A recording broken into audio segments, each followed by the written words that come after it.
I'm sorry, but this sounds like a racket. I mean, I can just hear that's a nice company you have there. It'd be a tragedy if something happened to it. Wow. About 70% of publicly traded equity shares are held by institutional investors rather than individuals. ISS and Glass Lewis control at least 90% of the proxy advisor market, exerting influence over $20 trillion in investor assets. Glass Lewis is owned by 2 Canadian financial institutions and ISS by a German corporation, yet together they dictate votes for most of America's publicly traded companies. Mr. Egan, should foreign-owned businesses hold that kind of power and control over U.S. companies? Thank you very much for the question. In our opinion, for capital markets to work properly, you need a diversity of views. Perhaps the biggest concern that exists in the market is that it is dysfunctional in the sense that the 2 dominant proxy advisory firms are not independent, that they're using the recommendations and the scores and the ratings on the consulting side to drive their proxy advisory votes.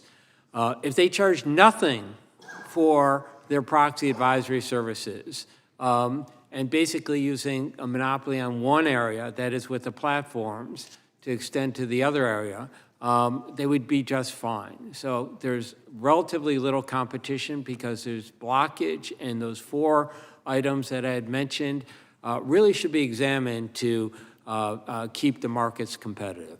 Well, do you think that most Americans know about this foreign ownership or what these companies actually do? I highly doubt it. Okay, Mr. Crane, with this much control, there must be an understanding of whether proxy advice actually aligns with investor preferences as these firms grow in power and influence.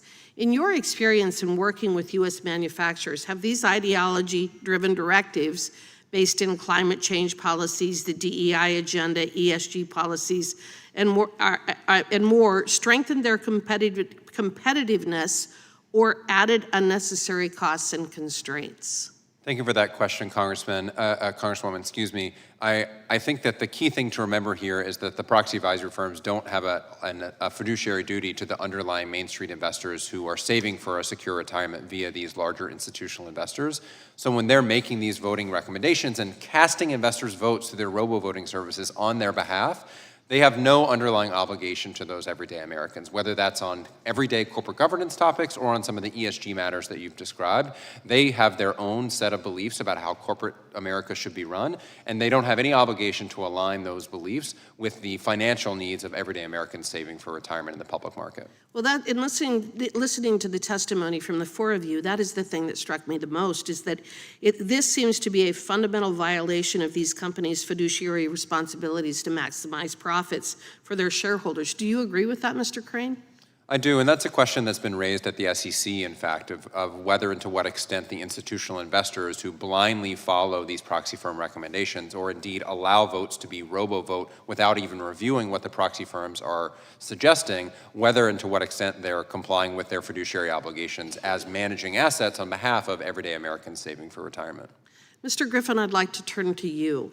If proxy advisors are making recommendations to asset managers who vote with other people's money, and these recommendations are politically driven, then is the system actually protecting the interests of the real owners, such as the retirees and savers, or is it really furthering the agenda of these other organizations? Thank you for the question. I think there is a risk that we prioritize different interests than those of the true investors, those individuals who are working people, teachers, firefighters, saving for their retirement. And those interests may diverge from the intermediaries who hire the proxy advisory firms. So I think that's a real risk. Has the market share of ISS and Glass Lewis allowed for this shift from protection of real investor interest to what seems to be a more politically driven agenda, Mr. Griffin? That's certainly possible. I think that the market concentration and market power that they have has created essentially put them in a quasi-regulatory role in some ways, allowing them to determine things like financial materiality standards, standards for director independence, and effective voting thresholds for board response to shareholder proposals. So, Well, thank you, gentlemen, and Ms. Minow for being here today. I ask a unanimous consent to introduce into the record a document entitled The Conflicted Role of Proxy Advisors from May 2018. Without objection, gentlewoman yields back. Thank you.